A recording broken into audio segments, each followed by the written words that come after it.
Hi, and welcome to my little corner of the internet. As you can see, I am outside in the great outdoors.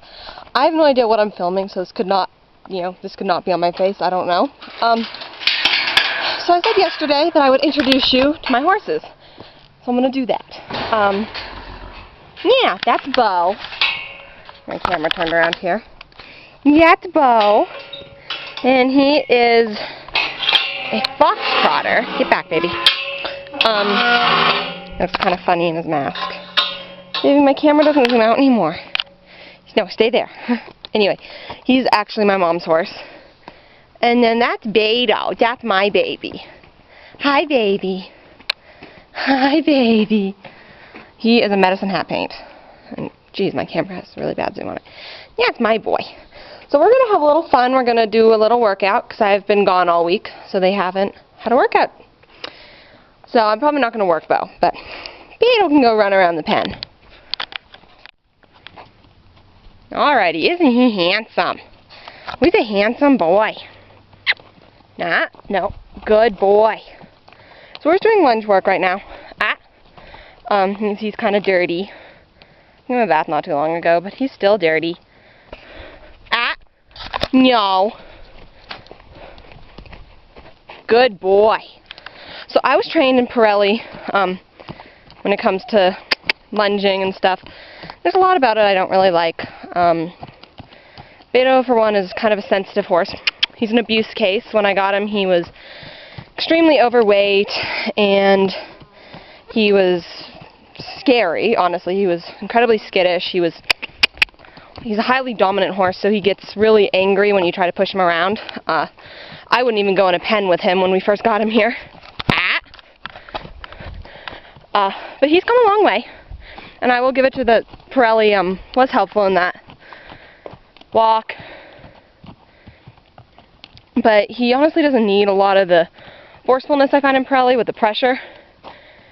He responds very easily. You just have to get him to accept you as a dominant horse, which is difficult. Try. I don't know if he was gelded late or what it is, but he is one of those horses that he's a gelding, but he kind of behaves like a stallion, and he has a hard time accepting a female as lead mare. So I've been working with him for a couple of years now. Basically, when we got Beto, walk on. He came up to us because we lost one of our other horses to colic, and the horse we had at the time was incredibly lonely. So basically we brought Beto in as a companion horse. So what I just did there is a join up. You saw on the camera he was licking and chewing, which is telling me that he's tired of running around. So he came in to the circle, good boy. So I took all the pressure off him. And basically, the point of a join up is telling the horse that you're boss. So he will hopefully give me his respect. You see, he's not going to crowd me. I'm letting him come in, but if I tell him nope, his head is going to stay out there. I don't want his head in here. So he's a good boy. You're a good boy. Anyway, what I was saying is that we got him as a rescue, as a companion to our other horse. And like I said before, he was frightening. I wouldn't go in a pen with him. I didn't want to be near him. But we've been working for, let's see, what was it, baby? 3 years, and he's my baby now. He's my little lover boy.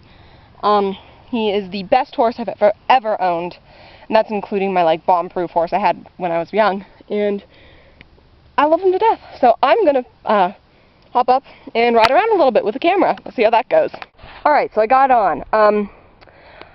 Let's see. I guess I should explain to you how I ride. I'm riding bareback right now. You see, bareback, no saddle or anything, and that's just a preference. I also don't have a helmet on, which is really bad. Always wear a helmet when you ride. Don't do as I say, not as I do. I'm also riding on loop, which means I don't have a halter or anything on him, baby. Oh, I see your head. I just have a loop around his neck here. And I just have a lead rope. You can buy actual things, but I just ride with a lead rope. Good boy. He's listening to me. And basically, I'm doing this because I don't feel like going and getting all my tack but also because I feel like it gives me more connection to the horse. And, you know, when a horse lets you, ride, they have to trust that you're not going to put them into any danger. And I feel like doing this, it's more of a mutual trust than just, oh, the horse has to trust you, I'm in control. Because if he wanted to, I mean, your horse could do this any time, really, but if he wanted to just, take off with me, like this, he could. And there's nothing I can actually do to stop him, so I have to trust him to listen to me. You back for me, buddy? Back. Back up. Nope. We're still working on it. We haven't been riding on loop very long. Anyway, yeah, so I don't get to ride very often. I was riding almost every day over the summer, but now I'm back in school. I'm only here for a couple of days every week, which is hard, because I love my baby. Yeah. I already recorded this rant once, but the camera wasn't recording. So, anyway, what I was going to talk about is tack. And basically the idea that you need these huge shanks, harsh bits, spurs, huge leather saddles and stuff to control your horse. That's completely ridiculous. I mean, I'm not an expert rider, people. I've been riding for a long time, but I haven't taken a riding lesson since I was 6. So, I'm not some expert rider. It's all pretty much self-taught. So, these people, I had a lady come up, and with Beto, the horse I'm riding right now, come up, and it was when I had first gotten him. And she's like, okay, you need to have your spurs. She had these, huge, massive spurs. And you need to put a curb bit on him with a shank and all this stuff. And it's ridiculous. I mean, yeah, he'll respond to that. Who wouldn't respond to having, extreme pain in their mouth? Yeah, you jab a horse with metal in his side, it's going to move. You yank back on a bit that's stabbing them in the mouth, yeah, they're going to stop. It's ridiculous. I mean, the most you need to control a horse is your body, because they're going to respond to your shifts in weight. I mean, I can ask him to walk forward just by adding pressure to his sides, with my calves, not with my heels. I can ask him to stop just by shifting my weight back, hypothetically. Might take a while. Ooh. Or vocal commands, that works too. I don't need to yank on his head to get him to stop. That's so stupid. And the most I've ever ridden a horse with is a snaffle bit, because that's all I need to control the horse. And the only time I use a snaffle is if, A, I'm jumping, and I have my saddle and everything on, but most of the time I jump bareback with my which is a halter and a lead rope, or if I'm out on the trail. And out on the trail, I was riding him last week, actually probably a week ago today. I was riding him out on the trail, and we were going up the road, and we're on this wide road and stuff, and he freaks. He doesn't buck or anything. He freezes, his head goes up, he spins, and starts bolting for home. I am really glad I had my saddle and my, lead rope or my saddle and my bridle on, because I got him turned around and dismounted. And I mean, it's not his fault. There was a mountain lion. So, I'm really glad that he freaked out on me there and didn't, have us actually encounter a mountain lion. We turned around before we hit it, which was nice.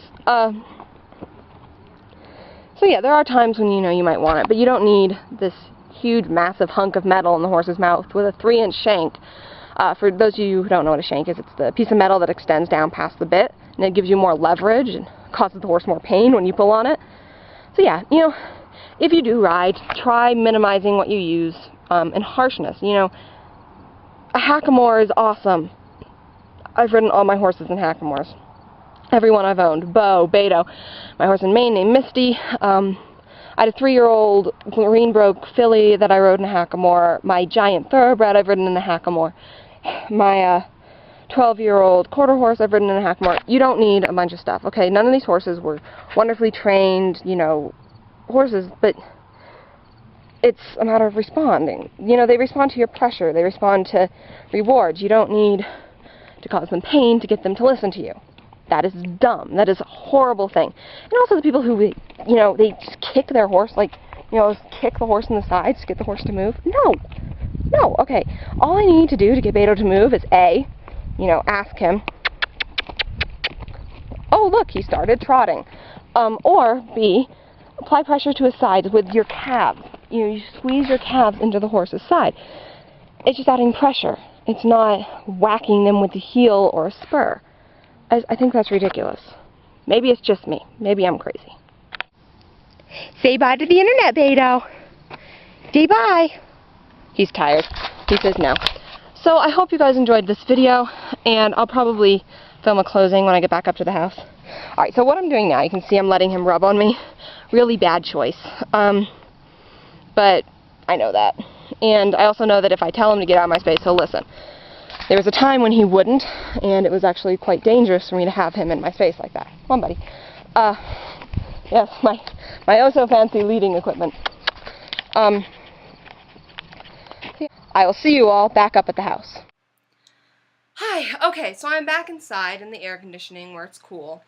And I'm just going to film a quick little closing here. Basically, I have made it through my first week as a senior in high school, which is a pretty big deal, in my opinion. Maybe it's just me.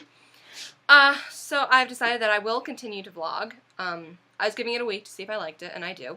So I'm going to keep vlogging throughout this year. I may miss a couple days here and there, like I did this week.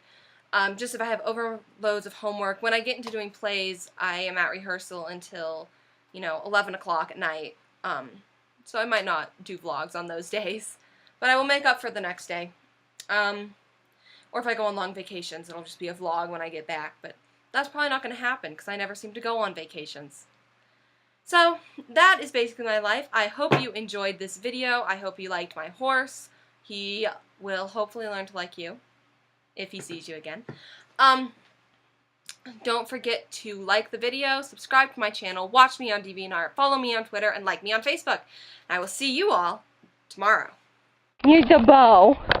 Hello, Bo. Beto. Yeah, Bo's having a little panic attack because Beto's not with him. You guys are funny.